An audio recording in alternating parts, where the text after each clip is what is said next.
It's just been part of the journey to be able to have that relationship with the creative self, to be able to listen to it, to be able to communicate with it, because there are times where the creative person on the inside, it wants to be heard, it wants to be seen, it wants to really make a difference, but not at this time of the day. It's just not going to happen. And that's what building up a relationship with your creative self is all about.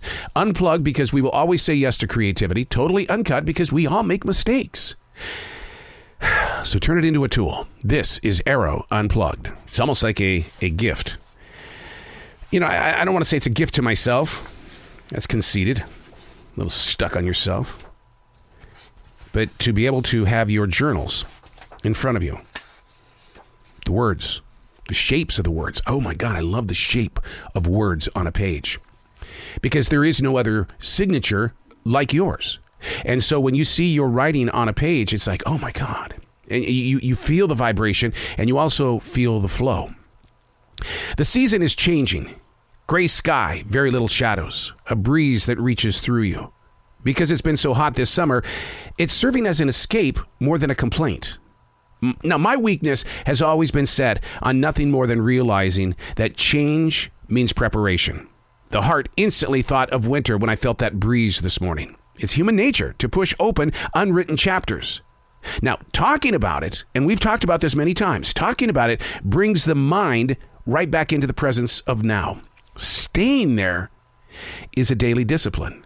Life seems to be on the move constantly, and all we want to do is dream. And there's nothing wrong with that. It's fantastic when you allow yourself to dream. Reality is supposed to suck, or there would be no changes in the everyday world. I do laugh a lot at the process of how the television set has grown. When I was a kid, we had an antenna to pick up local channels. And then when we got cable TV, I was blown away. But look at what we've got right now with our smart TV sets. We're hooked up to the internet. But at the same time, I still have an HD antenna. The reason why is because I can get antenna TV, Me TV, We TV, all these other things where I can get these programs from the 50s and 60s, such as Johnny Carson and all of these beautiful programs that would just fade away. They would just drop from our sight if it wasn't for antenna TV, if it wasn't for this HD TV. And I love watching those old shows because you get to see the origin of so many of the shows that we get today that we binge watch. And the thing about watching those classic television shows, the world was black and white. At the same time, it didn't really ever feel like they had the issues that we have today. Hey, it's Arroe. This is The Daily Mess, a chronological walk through an everyday world. I am a daily writer. When you daily write, you learn a lot of lessons about everything around you, and it's not about you.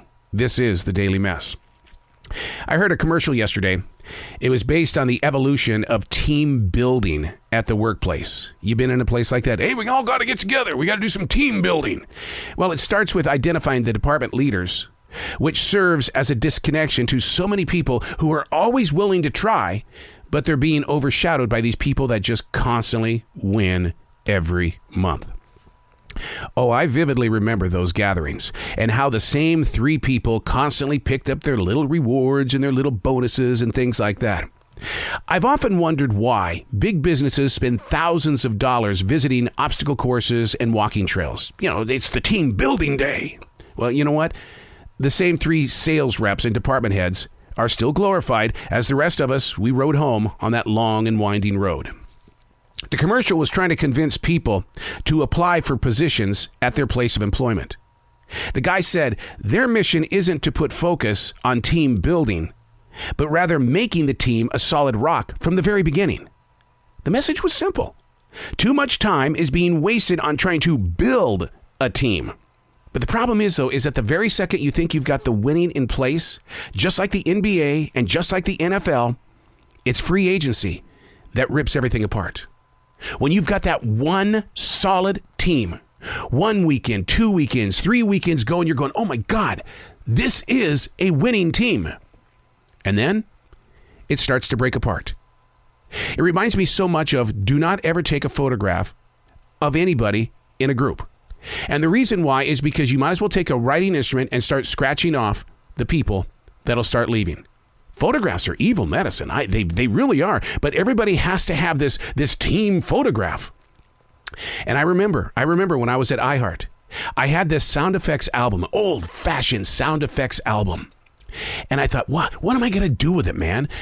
I know. We have got this solid team of radio performers. It is never going to happen ever again. We're all in the same building. I'm going to have everybody autograph it, put their signatures on it. Everybody. And then it started to happen. It broke apart. And today, barely any of those players are even together. Wow. Why are you building a team when you could have started off with a strong team? But then it breaks apart. I'm Arroe, and that's the Daily Mess.